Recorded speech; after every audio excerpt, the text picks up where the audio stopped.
Hello crafty friends, and welcome to today's clean and simple card making video. Throughout the month of June I am going to be using sketches in my card making videos, and I've printed out a bunch of them and I'm going to turn them into a little sketch booklet, something that I can flick through when I want some inspiration. This is available to you to download. You can find a link to it in this video's description below. So the first thing I'm going to do is cut out my sketches. I'm going to do them in pairs. It's going to be 5.5 inches high. No, 4.5 inches high. Now I'm going to fold each of these in half.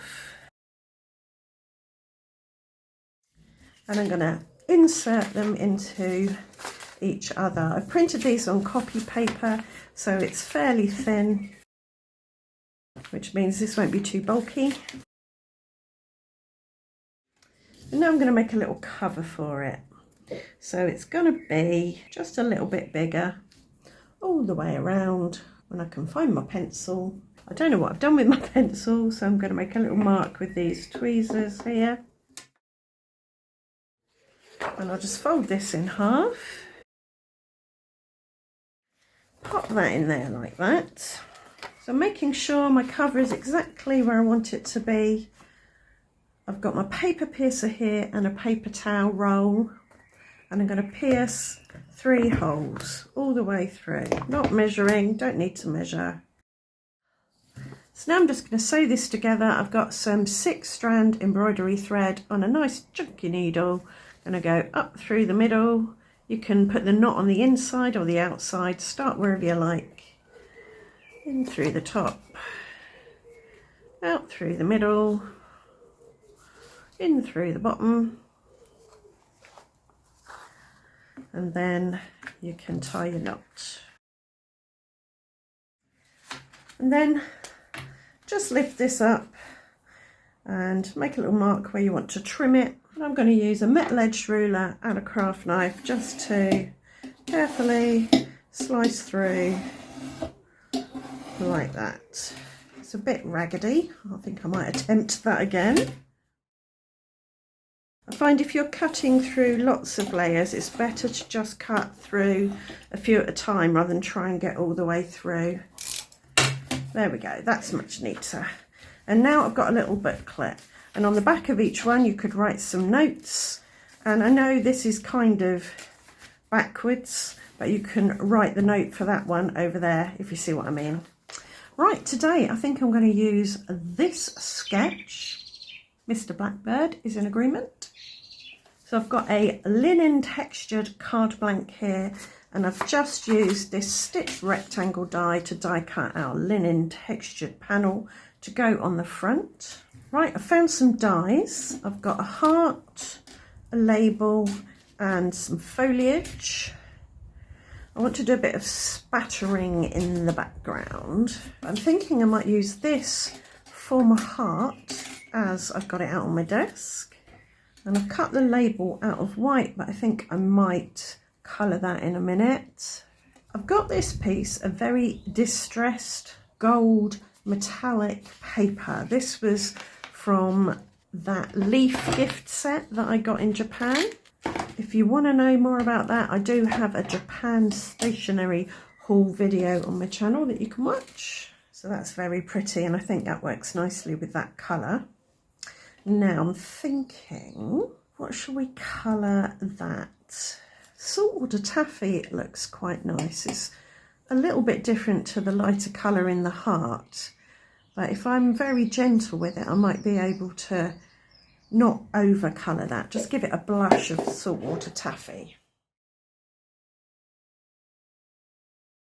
Let's have a look. I think that looks rather nice. And I think I'll spatter on some saltwater taffy. Pick that up with a paintbrush, mask off the bottom half to keep it nice and clean. So we can keep the card clean and simple. We've got plenty of white space there. I'll pick that up on this bit of smushed scrap paper so it doesn't go to waste. I can use a damp baby wipe to lighten any of the splatters that I want to. And I'm going to give it a gentle dry with my hairdryer. I'm also going to give it a little bit of a splatter with some gold. This is a nice pale gold, so it should work well with the pale foliage. And again, I can splotch up any that have gone too far. Right, now it's time to start assembling.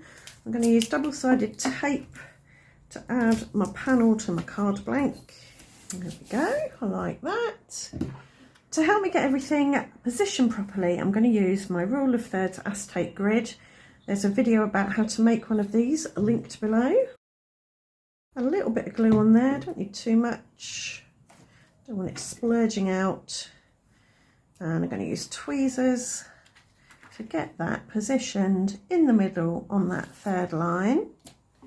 But to help me get it on straight, I'm going to use my T-square ruler.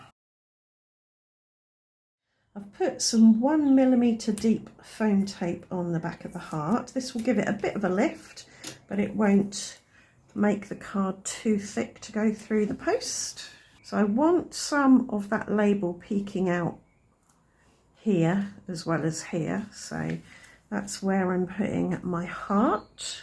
And I'll just put a little bit of glue on my mat and carefully dip this in. Just tap it down gently to get enough glue on the back.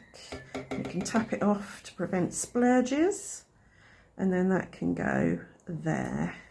So some of it's going to go over the heart and some of it's going to go flat on the card. And it doesn't matter if it's not 100% stuck down. For my sentiment, I've chosen this Celebrate Together. I printed this at home and then cut it on my digital cutting machine. And I'm just going to use my embossing tool to run around the edge of it, and this will bevel the edge over and make it look neater and tidier, almost as if it's been die cut rather than cut with a blade. And this just needs a tiny little dab of glue on the back. I just want to see where the intersection of that third is. It may not be quite the right place to place it. Oh, I think it is. So we'll pop that on there. Make sure it's nice and straight. I'm going to run this circle die through my machine with this scrap of the gold, just to get a few small gold circles. And I'm going to add a few here and there amongst these splatters. We'll start with 3. That's matte gel medium that I've added. And there you go, one clean and simple card. I know I've got spatters in the background, but I have kept a significant portion of the card splatter free. And there are only 1, 2, 3, 4 layers on there and a limited colour palette. So I think that qualifies.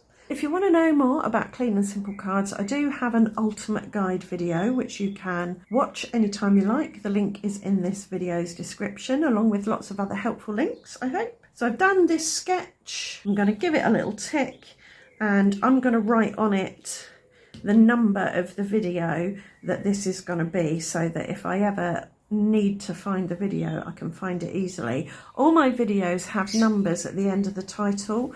There's square brackets, and inside it will say 2025 / a number, so you can tell what year it was made and what number it is that year.